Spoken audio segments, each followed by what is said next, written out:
tardes, doctora. Buenas tardes, compañeros. En esta oportunidad vamos a conversar sobre un tema bastante importante, sobre las enfermedades no transmisibles, que hoy en día pues, nos aqueja a muchos peruanos y también a nivel mundial, ¿ok? Lamentablemente son enfermedades que a veces desconocemos los factores de riesgo, ¿no? La forma de prevención. Es por ello que el día de hoy tenemos a la doctora Sobeida Rodríguez Moya, que nos va a apoyar para conocer mucho más de este tema. Bueno, le doy la bienvenida, doctora. Muchas gracias por el apoyo y por estar esta tarde con nosotros. Buenas tardes, muchas gracias a ustedes por el placer de compartir sobre un tema que, como bien ya dijiste, es de vital importancia. Así es, doctora. Para ello, le hemos preparado unas preguntas, ¿no? Empezamos, doctora, con la pregunta 1, que sería, ¿qué son las enfermedades de transmisión, cuáles son las enfermedades no transmisibles y por qué se darían, ¿no? En este caso.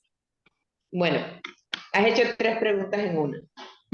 Las enfermedades no transmisibles, o conocidas también en el medio de la salud pública o de la salud como enfermedades crónicas no transmisibles, y ya su mismo nombre pues respondería toda la pregunta. Son enfermedades cuya principal causa no van a ser infecciones o infectaciones agudas, aunque sí pueden estar dentro de las causas determinantes o desencadenantes. Y son enfermedades que su transmisión, o sea, no son transmisibles, no se propagan de persona a persona, pero sí traen consecuencias de forma crónica, o su evolución como tal es a la cronicidad, o sea, es una enfermedad que el paciente o que la persona va a padecer durante todo lo largo de su vida. De forma crónica significa toda su vida va a tener la enfermedad, no en forma aguda, sino que en periodos de agudización. Ok, ¿Me doctora. entendí? No, claro que sí, ¿Cuáles doctora. son Muchísimas gracias. algunos ejemplos muy conocidos por todos? Enfermedades cardiovasculares como son la hipertensión arterial, la insuficiencia cardíaca, enfermedades metabólicas como es la diabetes mellitus, enfermedades como el cáncer, enfermedades respiratorias como el asma bronquial, que es tan conocida y tan diseminada, y enfermedades que se incluyen hace muy pocos años a la clasificación de enfermedades crónicas no transmisibles, como es la obesidad. Ok, doctora. Ok, nos queda claro. Vamos a continuar, doctora, con las preguntas. En esta oportunidad vamos a continuar con nuestra compañera Karen. Le vamos a dar el pase a mi compañera Angie Mesa Flores, que ella va a hacer la pregunta número 2. Muy buenas tardes, doctora. Mi pregunta es, ¿cuáles son las enfermedades no transmisibles con la tasa de mortalidad más alta en el Perú? Muchas gracias. Bueno, en el mundo se habla de que las enfermedades crónicas no transmisibles o las enfermedades no transmisibles pues son responsables del 71% de las muertes. Y las principales, o sea, las enfermedades que aportan las principales de estas muertes, los principales números de mortalidad, pues en orden de prioridad en este país, en Perú, son diabetes mellitus, hipertensión arterial, cáncer y enfermedades respiratorias. Aunque cuando hablamos de hipertensión arterial, a pesar de ser de la enfermedad no transmisible, de las primeras en causar mortalidad, hay que aclarar que la mortalidad no es directamente la enfermedad, sino las complicaciones que trae, como son la insuficiencia cardíaca y las enfermedades cerebrovasculares, que en sí también son enfermedades per se, pero son casi siempre en su totalidad consecuencias de la hipertensión arterial. Bien, ahora me toca a mí hacerle la tercera pregunta, doctora.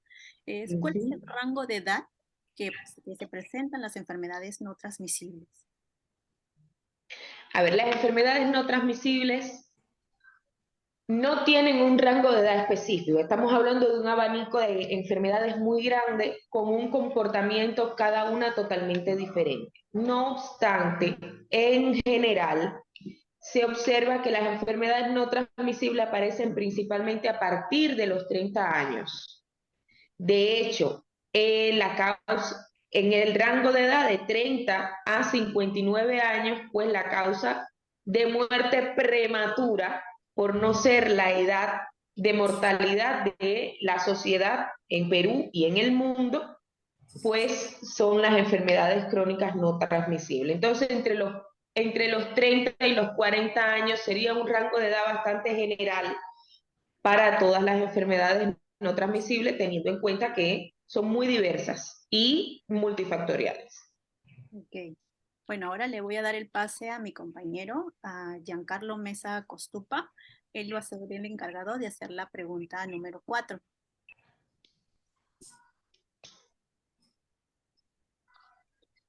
Buenas tardes, doctora Zoe. Realizaré la cuarta pregunta. ¿Cuáles son los factores de riesgo y cómo prevenir en las enfermedades no transmisibles? Muchas gracias. Una pregunta interesante. ¿Por qué? Porque hemos hablado de un concepto en general, hablamos de cifras de mortalidad, hablamos de edad y el grupo de edad pues se hace una respuesta un poco como que muy dispersa. Pero cuando hablamos de enfermedades crónicas no transmisibles, pues de prevención y de factores de riesgo, ahí sí puedo dar una respuesta más certera. ¿Por qué? Porque a pesar de que estas enfermedades son muy variadas, pues hay muchos factores de riesgo que confluyen. Estamos hablando de factores de riesgo como los malos hábitos dietéticos, el alto consumo de grasas, de carbohidratos. Estamos hablando de factores de riesgo como la falta de ejercicio físico, o sea, el poco ejercicio físico. Estamos hablando de factores de riesgo como el estrés con el que se vive hoy en nuestra sociedad en general. Estamos hablando de factores de riesgo como la falta de sueño, como la contaminación medioambiental, principalmente por el humo de los carros, por el ruido, que es una contaminación tan común en las ciudades que se ha tolerado como normal y nos hace daño a la salud. Factores de riesgo que, como ya les he dicho, hay medioambientales, hay dietéticos, hay de estilos de vida, pero también hay factores de riesgo pues que vienen desde cómo fue el embarazo de nuestra madre al tenernos a nosotros, cómo fue nuestra nutrición cuando fuimos niños. Ya todos los factores de riesgo que les he mencionado son factores de riesgo que se pueden prevenir. ¿Por qué? Porque si sabemos que la contaminación medioambiental, el humo, los fuertes olores, el vivir cerca de fábricas, o la contaminación de las aguas, o el tipo de dieta que llevamos, la cantidad de grasa que ingerimos, la cantidad de azúcares que ingerimos, son factores de riesgo para enfermedades como las enfermedades respiratorias en un primer caso, la obesidad en general, que ya es una enfermedad, como les mencionaba al principio, la diabetes mellitus, la hipertensión arterial, pues son factores que podemos modificar o reducir su incidencia y pudiéramos así prevenir la aparición de la enfermedad o incluso teniendo ya la enfermedad, pues prevenir o ralentizar la aparición de complicaciones graves mortales. Agradecerle por su tiempo, con el apoyo para estar con nosotros y podernos aclarar muchas dudas respecto a estas enfermedades. Gracias por su tiempo, doctora. Muchas gracias. Bueno, un placer. Un placer. Sé que el tema es un tema inmenso, pudiéramos estar hablando mucho tiempo, pero por lo menos espero haberle dado algo de información y que les interese para seguir buscando. Por supuesto que sí, doctora. Nos ha aclarado muchísimas dudas que teníamos al respecto. Gracias y que tenga muy buenas tardes, doctora. Buenas tardes. Buenas tardes, Hasta doctora, luego. también. Muchas Gracias, compañero. gracias. Gracias.